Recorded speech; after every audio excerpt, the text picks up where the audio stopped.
was arrested for drunk driving after getting into a fight with a warrant officer in the NCO club while I was on guard duty. The old pattern started up again. I started coming home late. I started drinking at lunch, for the 10 martini lunch, and then arranging for somebody at the office where I worked to cover for me, and started cheating on my wife on a regular basis. This is The Bottom Line. I'm Gary Thiemann in Los Angeles. Dick's story, a recovering alcoholic who tried everything from controlled drinking, stopping for 30 days, the willpower method, you name it, Dick tried it. Alcoholic thinking that eventually led him to his bottom. My name's Dick, and I am an alcoholic. I took my first drink when I was 16 years old. Strangely enough, I got into trouble right away. I just broken up with a girlfriend in high school. I went out to the beach with some friends of mine.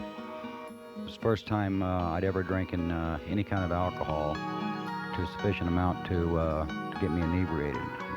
By the time we'd finished off the huge amount of beer that we'd bought, I was in a total blackout, jumped out of the car at an intersection, and walked over to my girlfriend's house and proceeded to make a total fool out of myself. A major portion of this I don't remember. I know the damage I caused because after my parents came and picked me up, I had to go back and face those people the very next day. And my parents insisted that I pay for the damage to the refrigerator, to the neighbor's car, to their windows, to the rest of their house. So I got a job in a liquor store, and this worked out just fine because that night I'd found something that I'd been looking for my whole life. Once I started drinking alcohol, I was no longer intimidated by people, places, or things. And what I would do is take alcohol from the liquor store, put it in the trash, and take it out back at the end of my shift, and then go around back and pick up the alcohol and take it home. Most of the time I shared the liquor with my friends.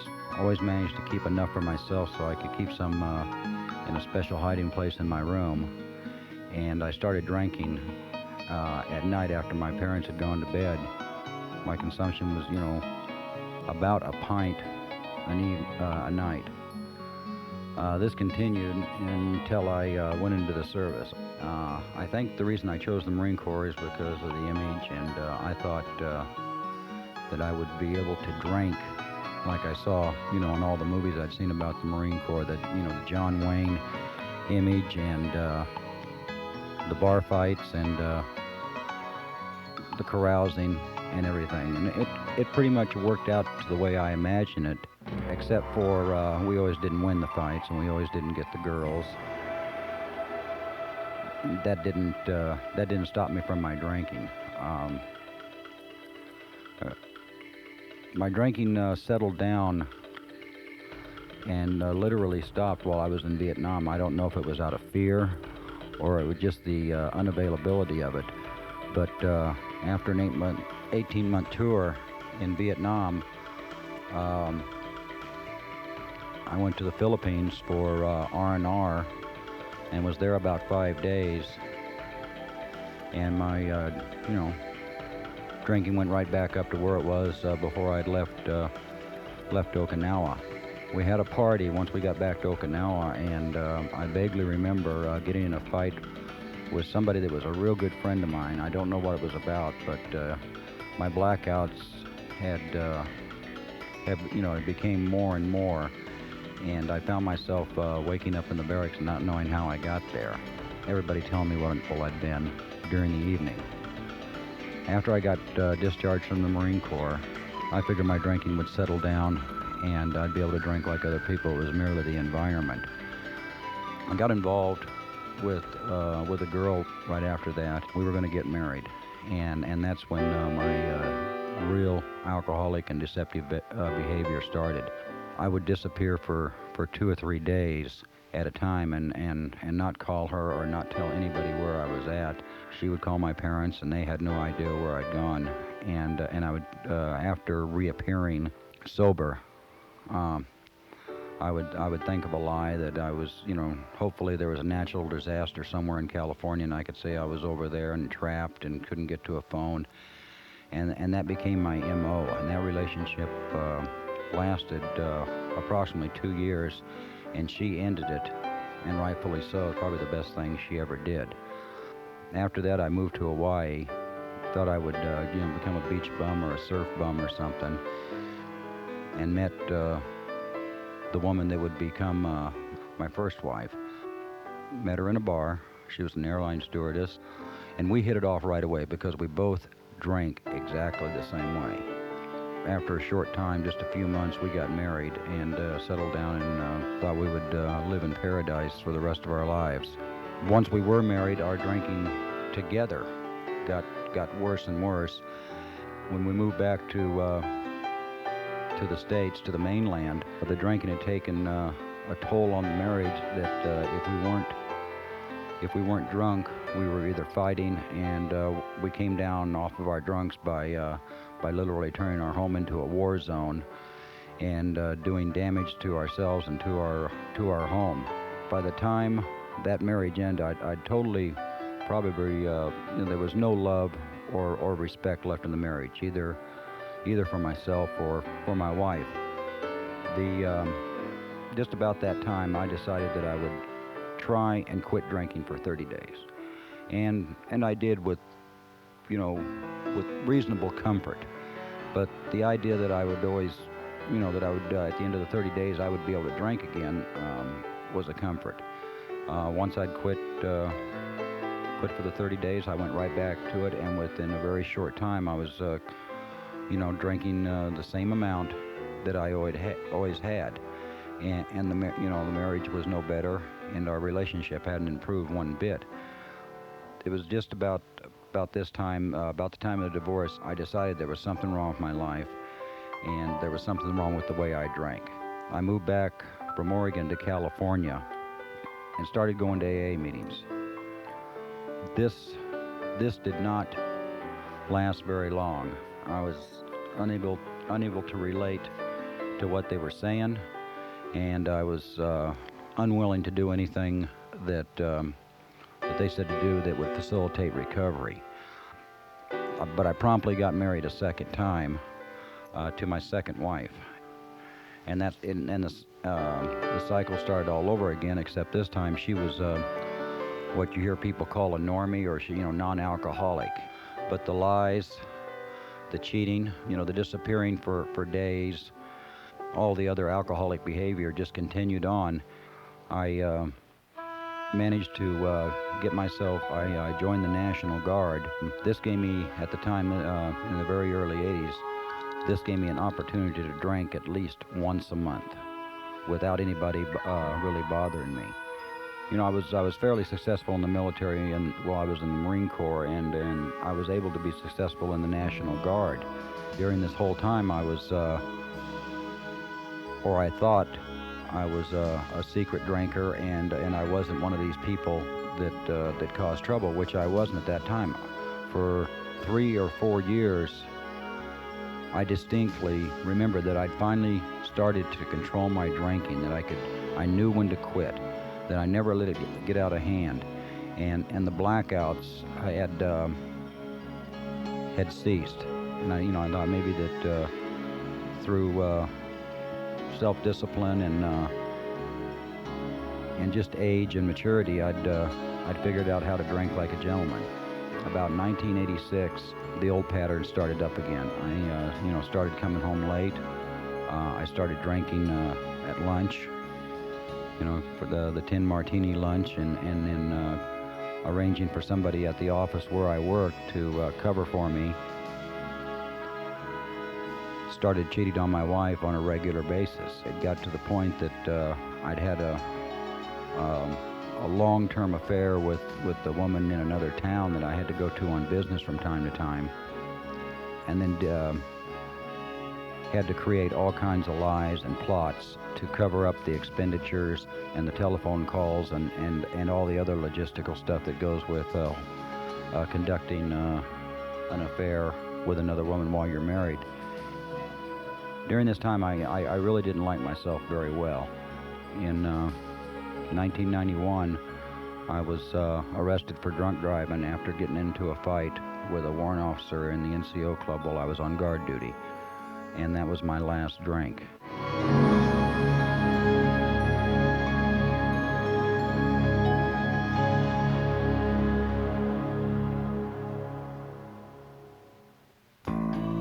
Recovery comes with a price. Could be expensive hospitals, recovery houses, Alcoholics Anonymous meetings, even jail. In Dick's case, he was humbled by the courts, ironically, on his wedding anniversary. Along with the several Alcoholics Anonymous meetings I was supposed to go to,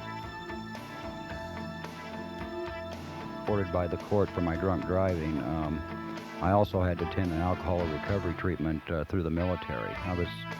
I was punished not only by the civilians for drunk driving, I was also punished by the military for the fight in the bar and driving a military vehicle while under the influence of alcohol. I spent 2 weeks in an outpatient recovery treatment. During that time, I learned something about alcohol, and I was also able to learn an awful lot about myself. I had to go to an awful lot of AA meetings. I promptly got myself an AA sponsor, and was willing, totally willing, to go through all the steps and do anything that was necessary to remain a sober alcoholic. My sponsor understood what I was going through and understood alcoholic thinking. During this time, he helped me through the 12 steps of Alcoholics Anonymous. During that time, I was laid off from my job, not through anything of my own. It was just a cutback and part of the, a layoff for economic reasons. And I had to find another job for the first time in many, many years. And I was able, through the help of a friend, to secure a job that met my needs. It wasn't as much money as I'd been making, but I was able to pay my bills and support my family. During this time, I didn't have a driver's license, which was the first time this had ever happened in my adult life. And I had to go through that humiliating experience to have my wife or somebody else drive me everywhere I had to go. AA members were more than happy to drive by and pick me up and take me to a meeting. I couldn't drive to work, and I couldn't drive anywhere to take care of any business for about 4 months. During this time, I had to attend traffic safety, a course awarded sentence by the judge. Also, I had to spend, along with the fine, I had to spend 2 days in jail. Ironically, I went in for my sentencing for the drunk driving on my wedding anniversary, and I really felt during this time, I really felt ashamed and like a real heel that I would have to take my wife into a traffic court, and she had to sit there and listen to the judge sentence me to 2 days in jail on our wedding anniversary. And I swore to myself that I would never ever do anything again that would humiliate or hurt my wife. The 2 days in jail, I had time to think and reflect on my life, all of the damage and terrible things I'd done to people, including myself.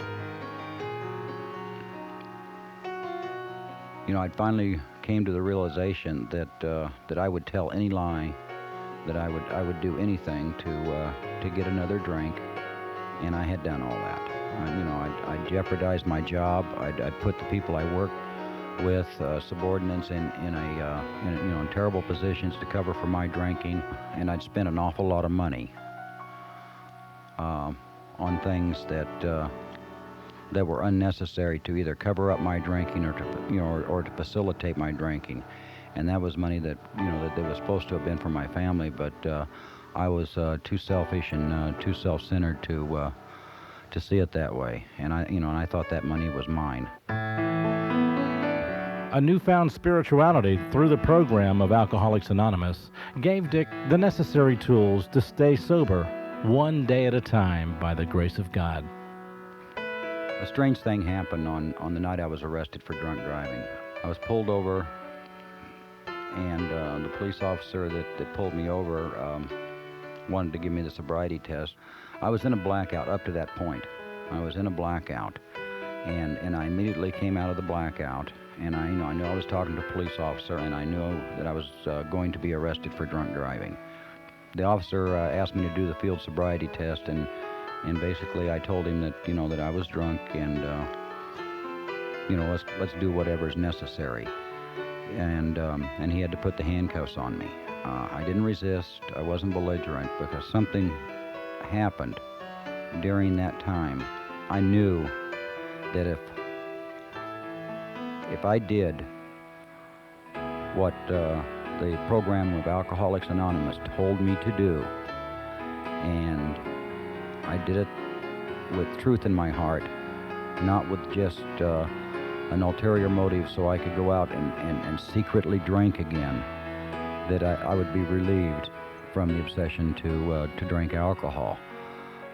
I immediately called AA, found myself a sponsor, and my sponsor was a very spiritual man, believed in a higher power, which he chooses to call God, and is probably one of the bestest examples of manhood in AA or anywhere else that I've ever encountered. I learned from him to be totally truthful. I learned from him about true love, and I learned him that there is spirituality in this world, and there is a God.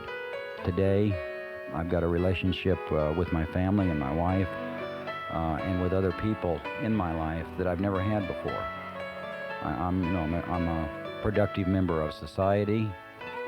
After going through the 12 steps of Alcoholics Anonymous, doing a fearless moral inventory, and making my amends, and telling my transgressions to another person and to God, and asking Him to relieve those shortcomings, I haven't had to tell a lie. I haven't had to cheat on my wife, and I haven't had to take money for my selfish wants or needs. Today, I feel that my wife is there because God wants her to be there. I feel that I have a job because God wants to help me support my family. And I have AA because my Creator wants me to stay sober and be part of the world. I've managed to gain my status back in my reserve unit, and that's all through Alcoholics Anonymous and the grace of God.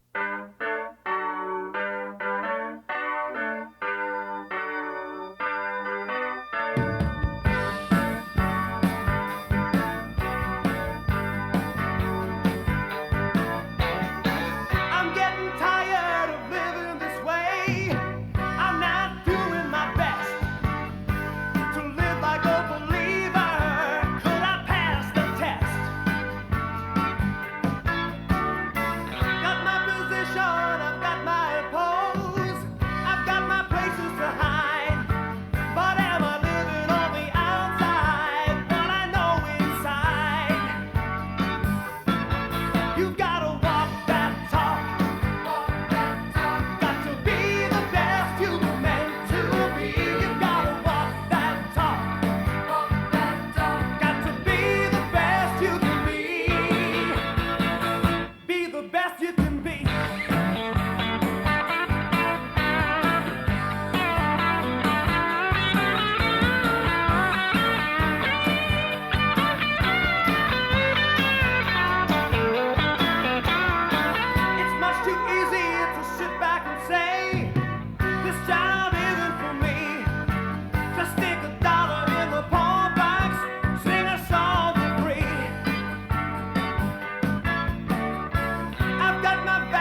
walk that talk. Got to be the best you were meant to be. You gotta walk that talk. Got to be the best you were meant to be. You gotta walk that talk.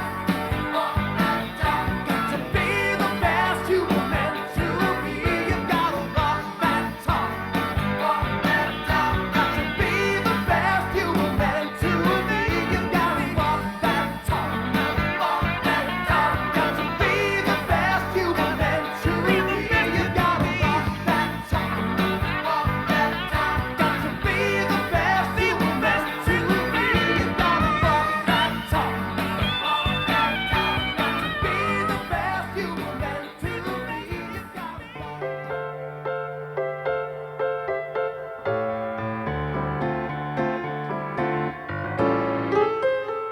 You've been listening to The Bottom Line featuring Dick Story. Hey, Dick, thanks for caring enough to come in here and share your message, your experience, your strength, and your hope. We really appreciate it. We know it wasn't easy for you. This show is produced for Armed Forces Radio Worldwide. I'm Gary Thiemann. Until next time, God bless you. And share the message, won't you? This has been a GRT production.